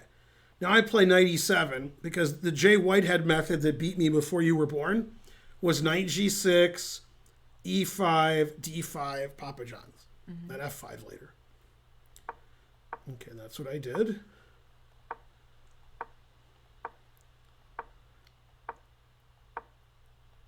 Okay. And he played c4. This is a typical idea for white, is black has these doubled, isolated, terrible pawns, so we play c4 sacrificing one, or just trading, then this bishop can get out. But if you play this, it's hard for the bishop to get anywhere. Yeah. Fatal Walrus Encounter subscribed, and it's the second train. Hey, Paul. That's right. Okay, so I played bishop b7 anyway. Yeah. And he played queen c2. And I'm playing for the kingside attack with my two bishops. Okay, here we go. So I'm ready to attack. So his position's pretty passive, and already the engine says I have a great game. Okay, next question. Okay. Should I take with the pawn or the rook? 200 centidues from Basic Pract. Let's see. That seems a little bit harder. Seems like if. We got 2 people said rook and 2 said pawn. I can see reasons for both. I guess I like rook because then maybe you can get it on the H file and line it up over there, but I don't know. Yeah, rook is clearly better. I'm trying to attack. If I take with this pawn, it blocks the F file, and we trade rooks on the E file. So definitely take with a rook. Then I can double up on the bubble up. I did do that later, I think. And I can play E5, E4, because that pawn's not really weak. Okay, he played knight G5 attacking my pawn. That's a very poor move. And I was really afraid he would take my pawn. I was so afraid that I played H6 and said, go take my pawn. I was really scared. The problem with taking my pawn is if I play queen here, the knight's trapped. It can't go anywhere. Oh, yeah. So he went back. Terrible. Yeah, that move doesn't smell very good, right? Knight H3 And H3, that's right. and H3. Okay, so I played E5. That's a nice center, right? Gotta like that center. Something Okay. happened. Yeah, somebody gave money. $9.99. Yay. This is enough. I've lost some of my first games I played today. What gives? You didn't donate enough. I'm sorry. That's the right answer. No. Okay. What? Now, I assumed he was kidding. I don't know. Thank you. Now, he played rook E3, which doesn't make a lot of sense. I doubled up on the bubble up. Hey, Dr. Potzer. Okay. He attacked my knight. Yep. And then I tripled up on the bubble up. Yay. Yeah. And he attacked my rook. And I played the Karen move. Okay. And he played rook F3. 500 centidues. Thanks, Jimbo Matthews. 100 centidues. Thanks, Yay. Fatal Walrus Encounter. Now, I got to tell you a funny story about Fatal Walrus Encounter. There's a Simpsons episode. It almost killed Giannis. He almost died watching it. He told me he almost died. He almost had to go to the doctor. Yeah? He's watching the Simpsons. The Simpsons are like in jail on a boat. All of them. And they jump off and they're swimming away. Okay? And the guy pulls a gun on him to shoot them, because that's what cops do. And another guy says, whoa, whoa, whoa. He says, don't shoot him. He says, that walrus is going to get him. And the guy says, that's not a walrus, that's the dad. You know, Homer? The guy said, that's the dad. Then why is he eating a seal? And you see Homer, and you see a tail of a seal, and he's pushing it in his mouth, like at the end. And when Giannis saw that, he was like eating something. He like almost choked to death. why is he eating a seal? McJurgle's doing McJurgle gave 5 subs. Yay. Yeah. That's seen as the inspiration for my name. I have spoken. Yeah, now you know what it's like when God watches The Simpsons. It doesn't matter if it's a cartoon. Come on, just box in a cage. That's seen as the inspiration for my name. Yes, I win.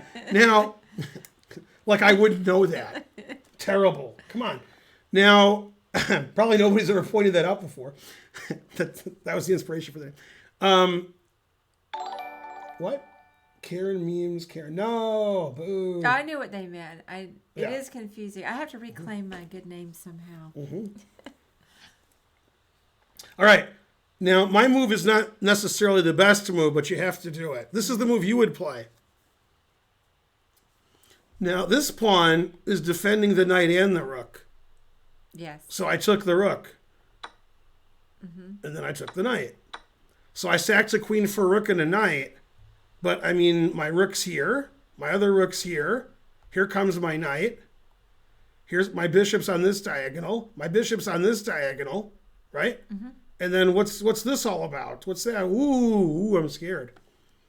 Okay, now, if you're a computer, that you wouldn't play queen takes and rook takes because black had a more winning advantage. This is less winning.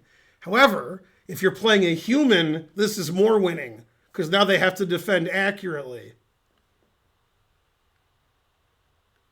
Now, let me explain what I mean because the crowd's confused. If he defends accurately, I'm only +1. If he defends like the next best way, I'm +2. If it's the next best way, I'm +3.5. Well, look at this position. I see. Okay. Yay, thank you, And, Grunge and, for and he blundered here. He made a move you would never play, and when I show it to you, you're going to get mad. You'll be like, and you'll run away. Okay. Ready? You ready for his move? I'm It's the ready. weirdest move you ever saw. All right. D4. Huh? Yeah, He's attacking your knight. that's correct. Yeah, but unfortunately, I see he's attacking my knight. But this opens up for my bishops. Now my bishops are going to give him the Fusta Vizu. Now, if you're under 18, I'm required to warn you, White's position gets so bad that you might, if you have children watching, you might want to cover their eyes. Okay, now remember what the evaluation was before D4? Remember I was Yes. showing, now what's the evaluation? Yeah. Right. You're plus. Yeah. 5. Okay, so I played Knight H4, and then what did Uma Thurman say? Yeah. So I stopped that, right? And now here, walking down the street, right? Okay. So he took that. I checked. King H1 hangs mate in 1. So he played to go over here. Bishop C5. God, now that son of a mother. Okay, good center too, right? It looks like a Grunfeld. All right, now here I have a rook, a bishop, and a pawn for a queen, which is like equal. Rook, right? You agree? Like rook, bishop. Okay, what's the evaluation? Plus 7. Right. Okay, he played knight G4. That's the engine move. I forked his, whatever. He should play king G2 here. Thanks for the 5 subs, Troy Haskin. He played here. Now, if you want to see a Zwischenzug and you want to hear it mispronounced, you're already hearing it mispronounced, so you're doing good. This is on the cover of the Zwischenzug book. He played knight takes knight, assuming I would take with the rook. And instead I played. Rook takes F2. That's right. Yeah. Now, please tell the evaluation to the gawking rabble. Plus 66, 68. Yay, thanks, Troy. Okay, right. He played here, and I doubled up on the bubble up. Now I'm threatening rook h1 mate, because I said so. The best move for white, which I pointed out after the game, is he should castle. And I had prepared for that. If he makes the illegal move, I was still ready. I've still got bishop e3, still winning. Yeah. So he resigned, obviously, and frankly. Now, true story. This is in the World Open in Philly, so you should like that. But at the Adams Mark, okay, so won't like that. City Line Avenue. Ugh, okay. I know about it. Yeah, you don't want to know about that. I've lived there. You don't live there.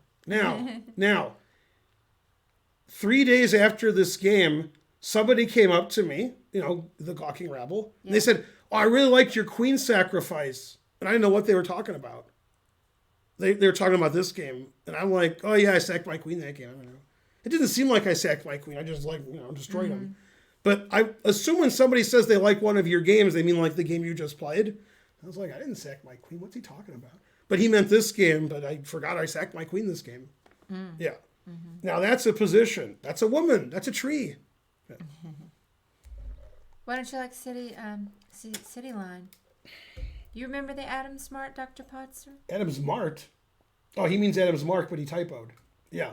Yeah, there was a Denny's there. That wasn't a good Denny's. Yeah. That was one of the first Denny's that was not 24 hours. They were 24 hours, then they weren't. Too much crime there. Then if you walk the other way, that was worse. Dr. Potzer.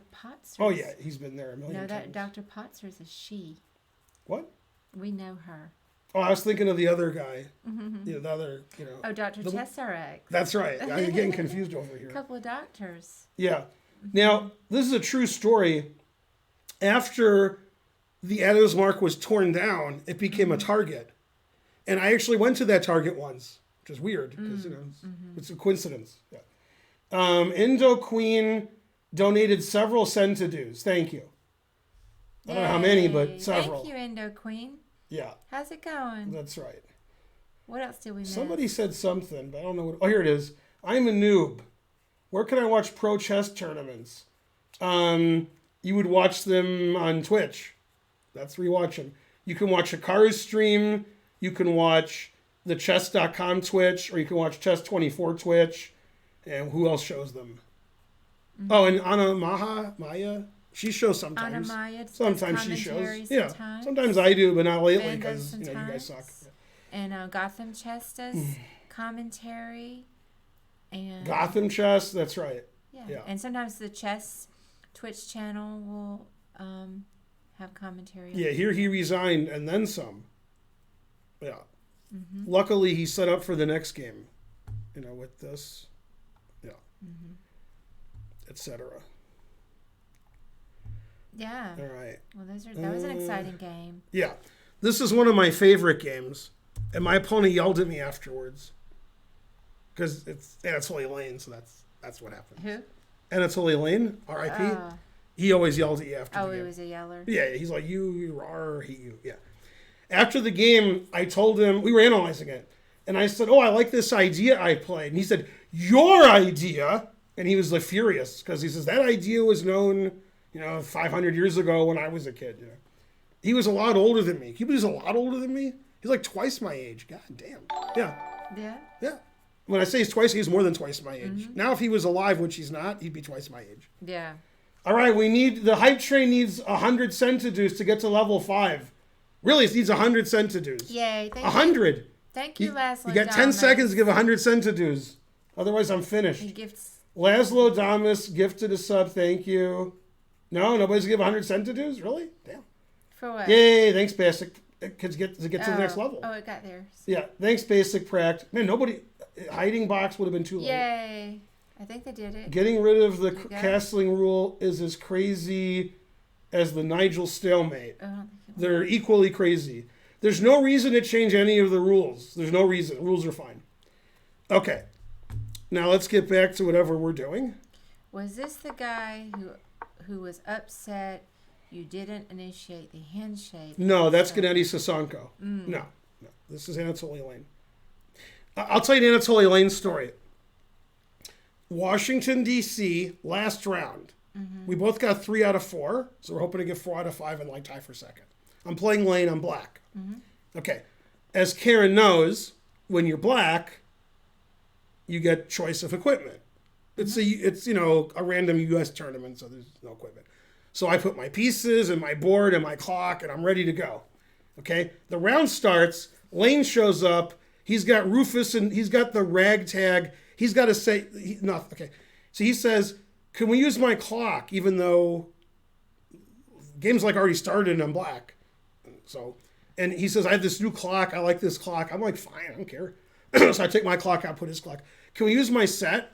He has a board that looks like Tyson beat the hell out of it. Yeah. You would never play on this board. His pieces were plastic pieces that were falling apart. And I had a nice board and pieces. And I said, well, my board and pieces are nice. He says, you want to use your pieces? Okay. Just like that. And I'm like, all right. So we play. I move 32 of 40 moves in 2 hours. Mm-hmm. So I move 32. Yeah. His time runs out.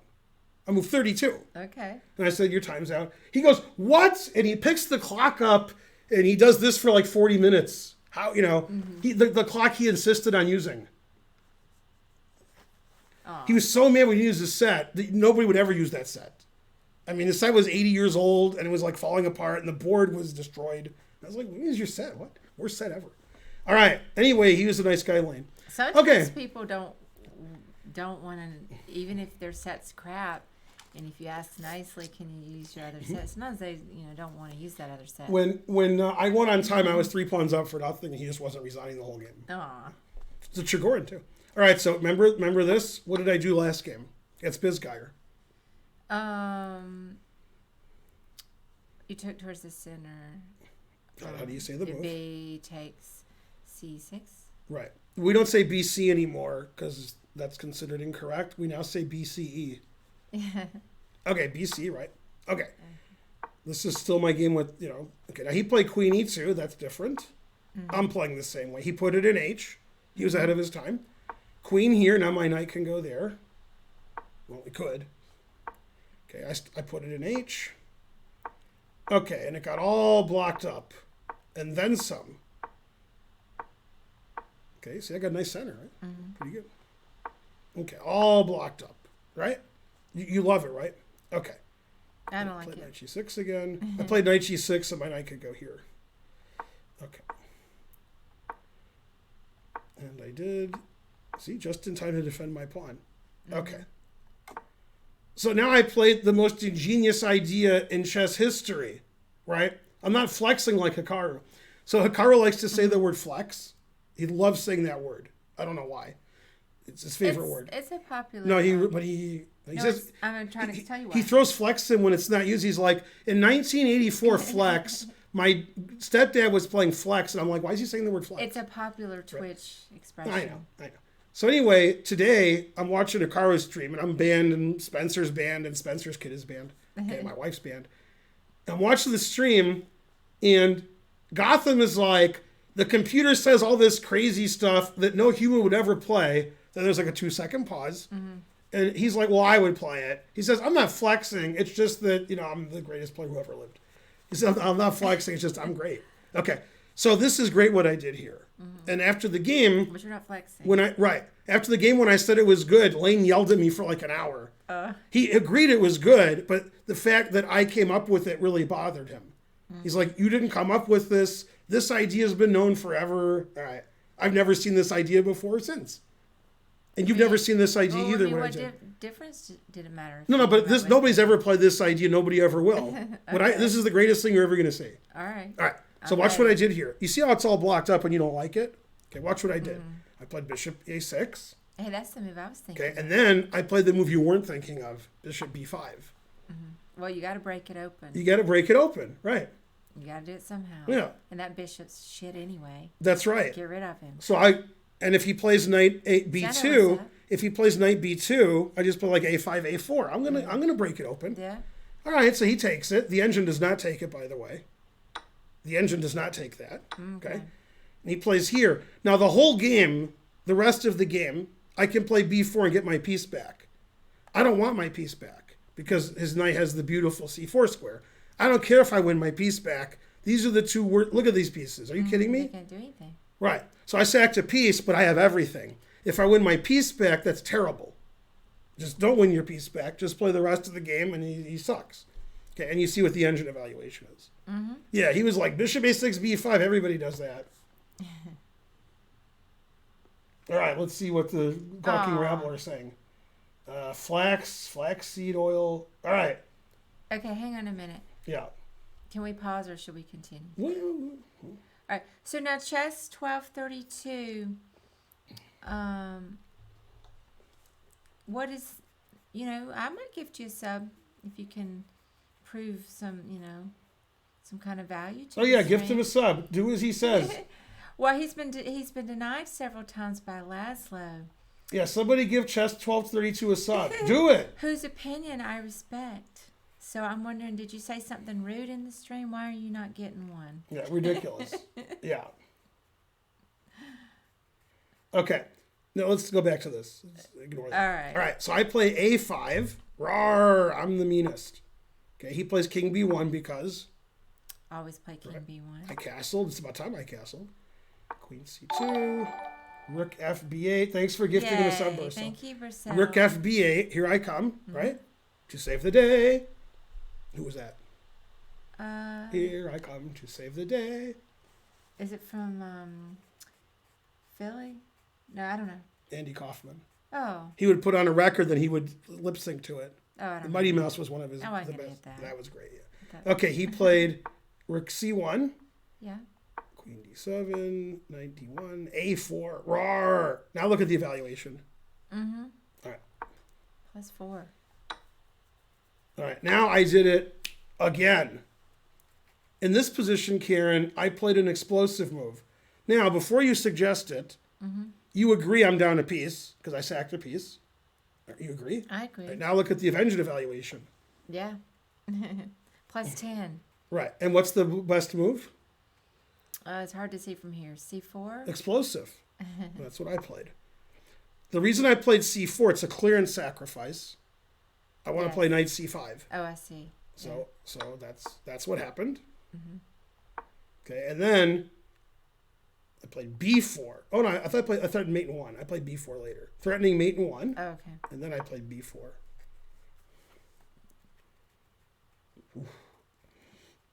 I'd like to point out to you, my opponent's a grandmaster. Just pointing that out.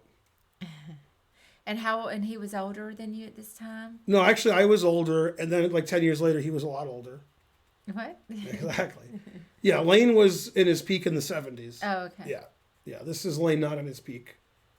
No, now he's like 2350 at this point. Yeah. Oh, I see. Yeah. This is the best position anyone's ever had ever. Notice how all my pieces and pawns are on the right squares. You couldn't put them on better squares. Mm-hmm. Yeah. Okay, he played a4, the engine move. d3. I'd like to point out in this position, after d3, okay? Mm-hmm. Read the engine move to the people. Read it. It just changed. I know, but it was funnier before. Oh. Now I'll read it, quick. Rookie 1? Yeah. After d3, you would play rookie 1, right? No. And then the other engine move was a5. Then his queen takes d3. Knight f1. Those are the engine moves. Yeah. Because he moved his queen. His queen's attack. He has 1 square. Yeah. Then I go here. Mm-hmm. Oh, that's pretty sad. Yeah. This actually reminds me of my game with Priyadarshan from 3 or 4 years ago. I won like this too, but not like this, but close. Yeah, then he resigned and he said, I'm the worst. Yeah.